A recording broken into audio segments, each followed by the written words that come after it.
एक बड़ा ही पैसे वाला सौदागर खाली रेगिस्तान के लंबे सफर पर निकला हुआ था।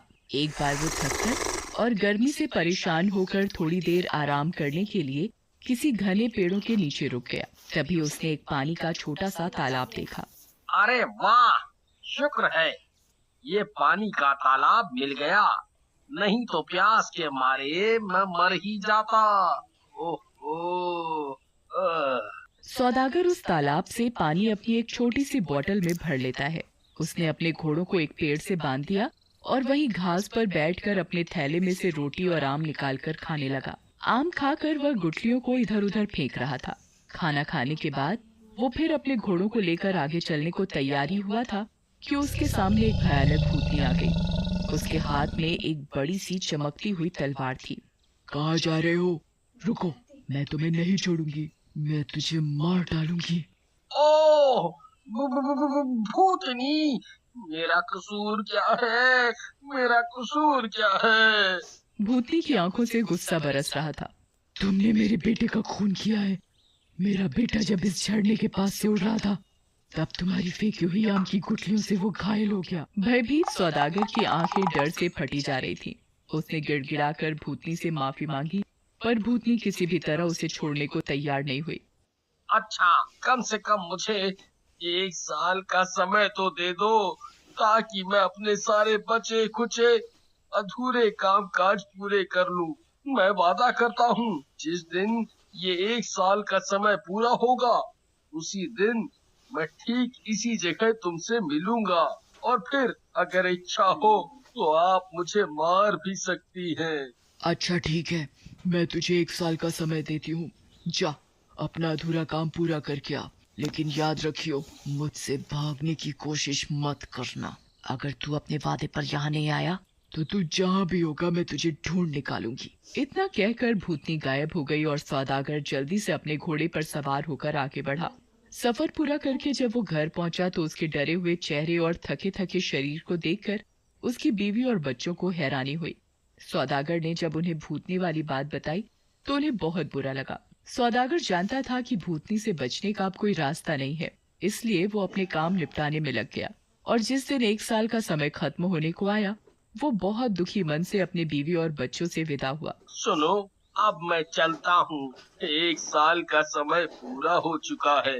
सभी बहुत दुखी होते हैं। सब उसे रोकना चाह रहे होते हैं पर रोक नहीं पाते। जब वो रेगिस्तान में उस पानी के तालाब के पास पहुंचा, उसी वक्त वहां एक बूढ़ा आदमी पहुंचा, जिसके पीछे पीछे एक कबूतरी चल रही थी। तुम यहाँ क्या कर रहे हो? सौदागर ने उसे सारी बात बताई। वो दोनों बात कर ही रहे थे कि एक और बूढ़ा 2 लोमड़ियों के साथ वहां आया और उसको भी सौदागर ने अपनी कहानी सुनाई। दोनों बूढ़े सौदागर का मन अपनी बातों से बहला ही रहे थे कि अचानक वहां हवा से धुएं का एक भवंडर बना और उसमें से वो भयानक भूतनी निकल कर आई। उसने आते ही सौदागर से कहा, अब मैं आ गई हूँ, अब मैं तुझे नहीं छोड़ूंगी। तू अब मेरे हाथों से नहीं बचेगा। अब 1 साल का समय पूरा हो चुका है। अब मैं तुझे मार दूंगी, क्योंकि तूने मेरे बेटे को चोट पहुंचाई है। भूतनी की बात सुनते ही कबूतरी वाला बूढ़ा भूतनी के पास गया। आप इस आदमी को मत मारो, पहले मुझे अपनी एक कहानी सुनाने दीजिए, और अगर आपको पसंद आए तो आप इस आदमी को माफ कर देना। भूतनी को कहानी सुनने का बड़ा शौक था, इसलिए उसने कहानी सुनने के लिए हाँ कर दी। बूढ़े ने अपनी कहानी कहनी शुरू कर दी। हे भूतनी, ये कबूतरी जो आप देख रही हो, वास्तव में ये मेरी पत्नी है। मैंने जब इससे शादी की थी तब ये बड़ी खूबसूरत थी, और हम दोनों ने खुशी खुशी एक दूसरे के साथ कई साल बिता लिए, पर इससे मेरी कोई संतान नहीं हुई। इसलिए मैंने दूसरी शादी कर ली, जिससे मेरा एक लड़का पैदा हुआ। मगर तभी से मेरी पहली पत्नी को मेरी दूसरी पत्नी और मेरे बेटे से जलन होना शुरू हो गई। बहुत साल बीत गए, मेरा बेटा भी बड़ा हो गया, और मेरी पहली बीवी ने उन दोनों को मारने का फैसला कर लिया। मगर वो चाहती थी कि इसका पता किसी को ना चल पाए। एक दिन मुझे एक लंबे सफर के लिए निकलना पड़ा, और मैं 1 साल तक घर से बाहर रहा। मेरे जाने के बाद मेरी पहली बीवी ने सबसे पहले जादू टोना सीखना शुरू किया, और उसने जादू से मेरे बेटे और मेरी दूसरी बीवी को बकरा बना दिया। फिर उन दोनों को मेरे यहाँ काम करने वाले किसानों के मुखिया को बेच दिया। जब मैं सफर से घर आया तो मेरी पहली बीवी ने बताया कि मेरी दूसरी बीवी मर चुकी है और मेरे बेटे का महीनों से कोई अता पता नहीं है। कुछ ही हफ्ते बाद एक बड़ा त्योहार मनाया जा रहा था और इस मौके पर बलि देने के लिए मैं 2 बकरे लाया, जो कि मेरा बेटा और मेरी दूसरी बीवी थी। और जब उनको बलि के लिए तैयार किया तो वो बड़े जोरों से चीखने लगे। मुझे देखकर बड़ा आश्चर्य हुआ कि उनकी आंखों से लगातार आंसू बह रहे थे। मुझे उस बेचारी पर जाने क्यों बड़ी दया आ गई और मैंने उनकी बलि नहीं दी। पर मेरी पत्नी गुस्से में आकर मुझे भला बुरा कहने लगी। मैंने उसे खुश करने के लिए फिर छुरा उठाया और उन्हें मारने ही जा रहा था कि एक लड़की मेरे पास आई और उसने बताया कि मेरी बीवी ने उससे जादू सीखकर मेरी दूसरी बीवी और बेटे को बकरा बना दिया। मैंने उस लड़की से बोला कि उनको वापस इंसान बना दे, पर उसने बोला कि वो उन्हें ठीक तो कर देगी, पर बदले में मेरे बेटे से शादी करेगी। उस लड़की ने दोनों को इंसान बना दिया और मेरे बेटे से शादी कर ली। कुछ दिनों बाद फिर उस लड़की ने अपने जादू से मेरी पहली बीवी को कबूतरी बना दिया। जब भी मैं सफर पर निकलता हूँ तो ये कबूतरी मेरे साथ साथ आ जाती है। यही है मेरी कहानी। और अगर ये कहानी आपको पसंद आई हो तो क्या मैं इनाम मांग सकता हूँ? भूतनी को उस कबूतरी वाले बूढ़े की कहानी बहुत अच्छी लगी और उसने सौदागर की सजा माफ कर दी। अच्छा ठीक है, मुझे तुम्हारी कहानी बहुत अच्छी लगी। मैं इस सौदागर को आधा माफ कर देती हूँ। इतना सब कुछ होते ही 2 लोमड़ी वाला बूढ़ा आगे आया और भूतनी से बोला, अगर आप सौदागर की आधी सजा और माफ करने का वचन देती हैं, तो मैं इससे भी अच्छी कहानी सुनाऊंगा। ठीक है, मैं तुम्हारी शर्त मानती हूँ। सुनाओ अपनी कहानी।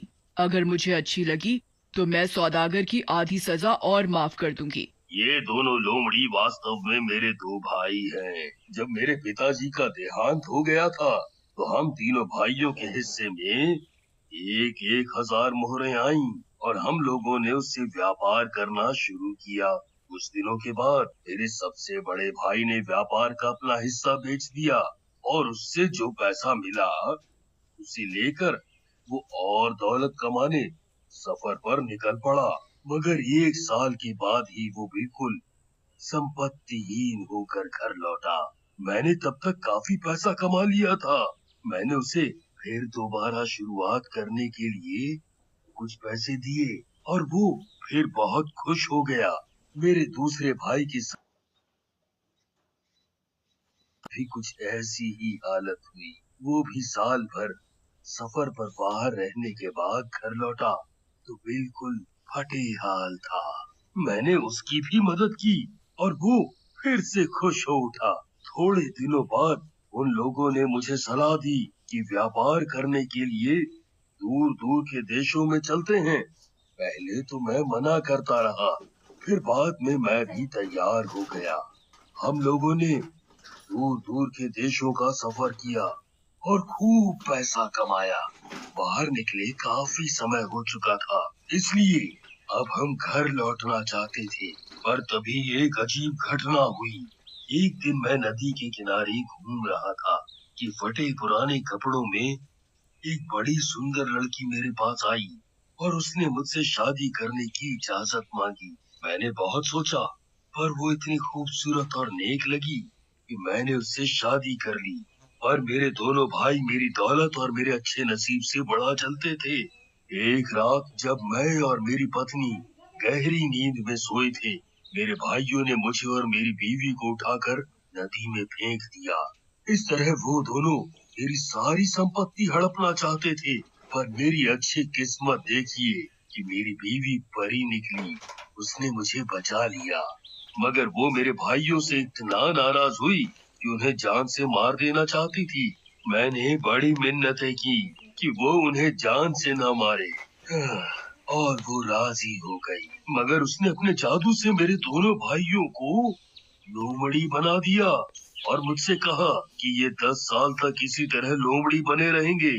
जिस दिन 10 साल पूरे होंगे उस दिन मैं उन्हें फिर से इंसान बना दूंगी। और वो अपने मिलने का पता बताकर गायब हो गई। आज अब 10 साल पूरे हो रहे हैं। मैं अपने भाइयों को फिर से इंसानी रूप में लाना चाहता हूँ, इसलिए उस परी को ढूंढता फिर रहा हूँ। हे भूतनी, यही है मेरी कहानी। और अगर आपको ये पसंद आई हो तो मैं निवेदन करता हूँ कि सौदागर की आधी सजा और माफ कर दो। अरे वाह, मुझे तुम्हारा भी किस्सा बहुत पसंद आया। लो, मैंने तुम्हारे कहने पर इस सौदागर की बाकी बची सजा और माफ कर दी।